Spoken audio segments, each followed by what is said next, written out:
It's your boy Face, man. I'm sitting here with my man Frisco, about to do this interview, man. So Frisco, man, tell us what's your real name. Real name is Anthony Moore. So Anthony Moore, tell us how you got your nickname Frisco. Well, I didn't get it from the streets or nothing. I got it from my grandma. It's kind of like a long story, but to make it short, you know, my mom had me young, and when she had me, she didn't really want to eat much, so my grandma started calling the baby when she was pregnant, just the Frisco baby. And shit, that's how it just stuck. Okay, man, I'm glad it wasn't for a Frisco milk. So Frisco, tell us how many siblings do you have? I got one sister. Her name is Ned, mean the world to me. Antoinette, Ned, I love you. Yeah, you and Ned sound pretty close, man. Were y'all raised by both parents? No, not really. Not really. It's just pretty much my mom, my grandma, my aunties. It was a collective effort raising us. But my dad we love my dad. My dad loved us, but they both wasn't in the home, and they both had us young, so it was like a village raising us, me and my sister. Okay, that's what's up. So how's your relations with them now, both of your parents and siblings? Me and my sister had the best relationship in the world. Best relationship. My mom, my dad, they don't really speak much, but my relationship with them is the best it's ever been. It's the best it's ever been. That's what's up, man. Coming from a broken home like that, man, it's best to have relationships like that as you get older. Right. So you was born here in Peoria, Illinois? I'm from here, yeah. Yeah. Homebred. That's what I'm talking about. So tell us how it was being a kid in Peoria. How was the city? I mean, I don't think it's no different from any other city that's like riddled with crime and all of that and dysfunction. It's a good place at the same time if you want to get into good shit. But growing up, I ain't gonna front, childhood was rough. It was rough. All right, man. So how was it? How was your childhood? Would you say normal, or did you have a rough upbringing? Nah. I mean, my parents, my aunties, everybody loved Frisco. I'm everybody's baby, so to speak. So everybody loved me, but when it comes to growing up and just trial and error, trying to become a man, when you're a boy, you're gonna make mistakes. I made plenty of mistakes and shit. That's how I went to prison, but you want to know more about that, I guess we'll talk about that, but childhood, it was definitely rough, but I made it though. I'm in front of you right now. Glad to see, man, even though you grew up in a rough childhood, man, you were able to persevere and get to this today. Thanks. What is one of your best childhood memories? I've always enjoyed 4th of July. That's my favorite holiday, 4th of July. Big bangs, fireworks. That's pretty much it though, but if I could really think about a fond memory, man, it's kind of, I think, just me and my sister, man, when I first really learned how to rap. Because I didn't really do too much talking. So I only talk to my sister for real. That's why we that close, but shit, I just learned. She'll do this little funny game. I don't know what we call it. I can't really remember, but she'll point at something. And these things she point at, I got to rap about. You know what I'm saying? Okay, that's pretty inspirational there. Yeah. So tell us when your passion for music started. At what age? Oh, early. I knew early on in life what I wanted to do with my life. I think I can tell you Roosevelt. That's the grade school I went to, Roosevelt. And maybe like 3rd or 4th grade, I told myself I'm gonna rap. In 5th grade, they had this talent show, right? Yeah. In order to be in the talent show, you got to be in the 5th grade to perform. So my whole 3rd, 4th, I was waiting for that moment to rap. And when I did, it was the fucking best moment of my life. My mama came, my grandma came, they was in the crowd recording it, crying, but I ripped it though. The whole school loved it, ripped it though. Inspiration, motivation, and support, man, that's what I'm talking about. Sure. Who are the artists that inspired you as a kid to want to do music?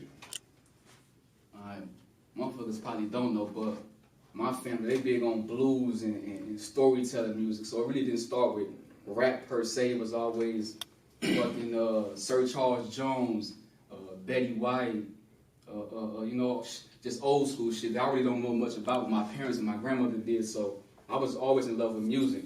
But when I decided to do music, it probably started off with like 50 though, just seeing his story. all he been through. You know, it was that. That's what made me want to rap. I wanted to tell my story the same way. So spirit, mind, and body movement inspirations. Yeah. So you was recently released from prison, correct? Yeah. Tell us how that was. Or the feeling you got when you got released. Put it like that. Oh, man, I just did almost 13 years straight. You know, I got this baby face by the grace of God still, you know what I'm saying? But I look like I'm 19, but I'm finna turn 30. But the whole journey of being locked up, you do everything to find a sense of happiness, because everything is stripped from you. You don't have your family telling you when you can go piss, when you can wake up, when you can, everything you would do normally, somebody telling you when you can do it. I mean, you know, right? Yeah, trust, you know trust and believe. You lose a lot, man. So, but you learn to manage your emotions while you locked up. But the downside is all you do is manage your emotions. You know what I'm saying? Yeah, That's it. But I made the best out of it. I went to college. I got plenty of degrees. Shit, I learned a craft. So I ain't just sit on my hands. And plus, I got this music shit for days upon days. And by the release, oh man, it ain't technically a release, but I'm out there jam though. Yeah, I'm out there jam though. So it's still hitting me. It's still hitting me. It's still, sometimes I don't even feel real. I go to sleep and had a moments like, damn, you know what I'm saying? And my nephew, you know what I'm saying? Tyriel was fucking like one. He was one. Look at him. Taller than me. Look at him. You know what I'm saying? Look at him though. You see? You know, he was like this when I left home. So when I see him, everything is surreal.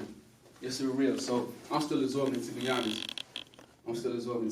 Bro. Good to hear, man. You still got that family support, man. You kept your passion from a kid, even though behind them walls you came home and doing what you wanted to do. Thanks. So, how long were you locked up? Like I said, I was almost 13.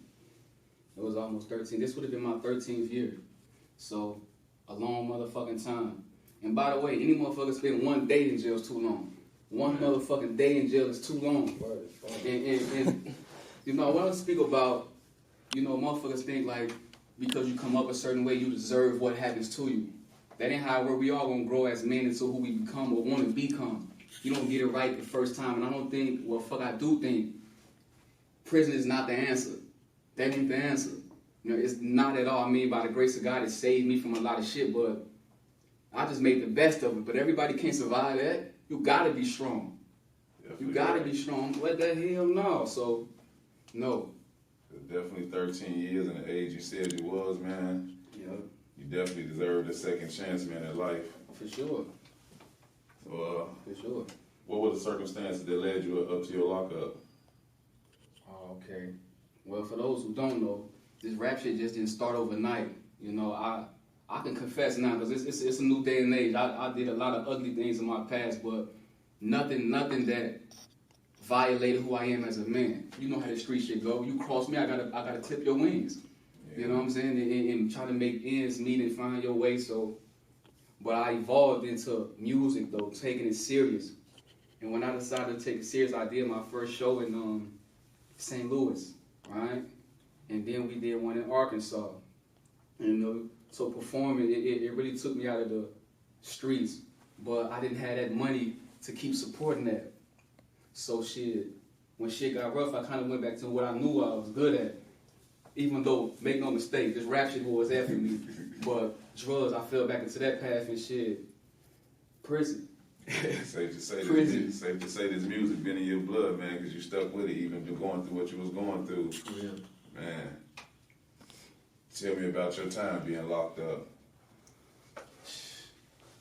Well, I speak on it now for those that still locked up and still going through that.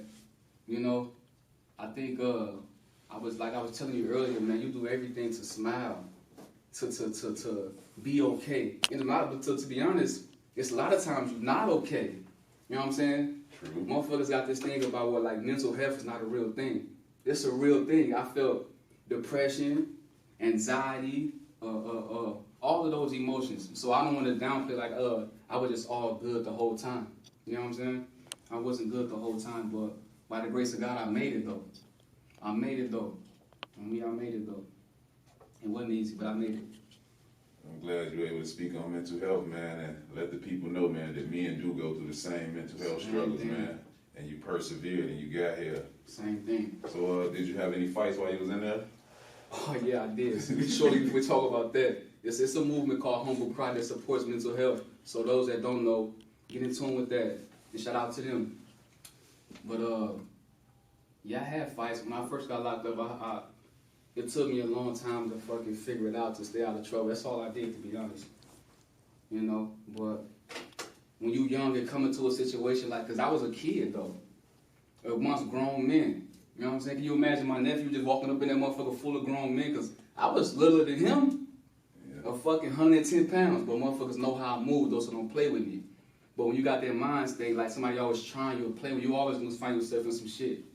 But I ended up, you know, growing up, you know. But yeah, it was fights. It was plenty of fights.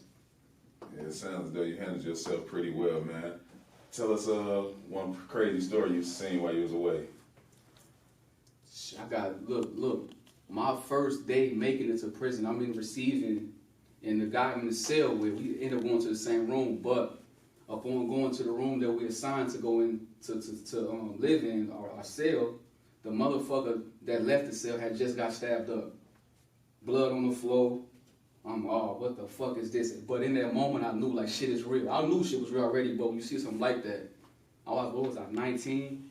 But seeing it though, it stuck with me my whole bit. This shit is not a game. You can die here.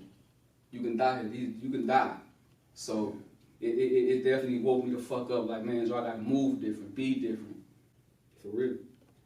That's a good thing, man, that you was able to keep your head straight, man, and not end up with some extra time. But was it a hard time, and what did you do to make the best of the time and keep your spirits up?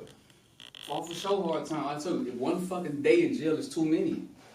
I mean, it's nothing like the county, but prison, oh hell yeah, one fucking day is too much. Jordan, no? Fun. You know what I'm saying? Jordan, no, ain't it, bro? Fun. Man, it was definitely too much, man. So it was hard, man. See, that's the thing I want to like get across to motherfuckers, because when somebody locked up, we got this thing to like forget a motherfucker. And I know people like their life and all of that. That's cool, but one word from the outside world can mean the world to me, or whoever locked up. You know what I'm saying? I seen him like while I was locked up. My sister would bring my nephew to see me, my mom. So it was always a consistent form of love coming. Everybody don't get that. You know what I'm saying? That's a blessing. That's a blessing, but it was definitely hard. But that's what helps. Just love from the outside. And God, though, make no mistake, God before anything. God, though. Man, I'm glad you said God, man. That family support, man. See your nephew here, man. It seemed like you got a lot of it, man. Oh yeah, for sure. That's the protege. That's the protege.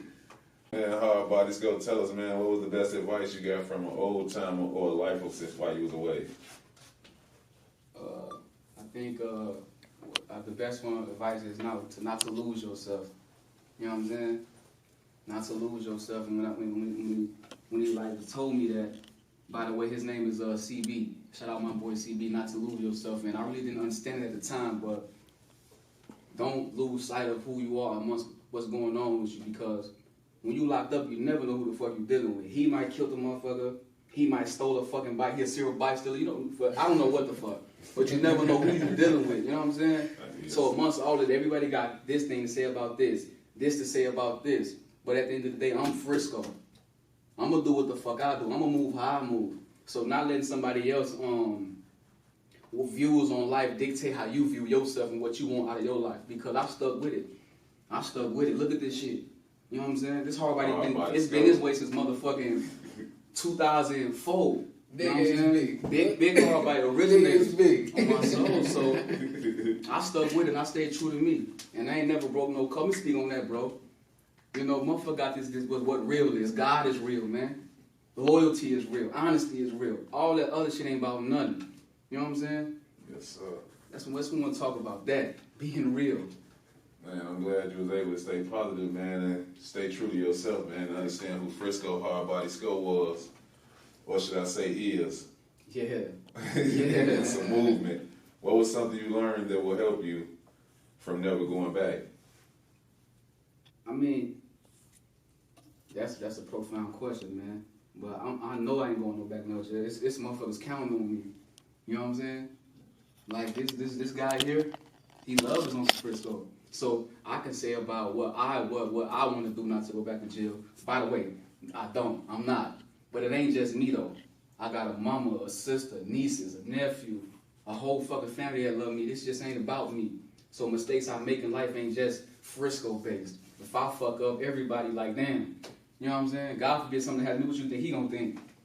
You know what I'm saying? So it's for sure like that. Man, That's what keep me motivated.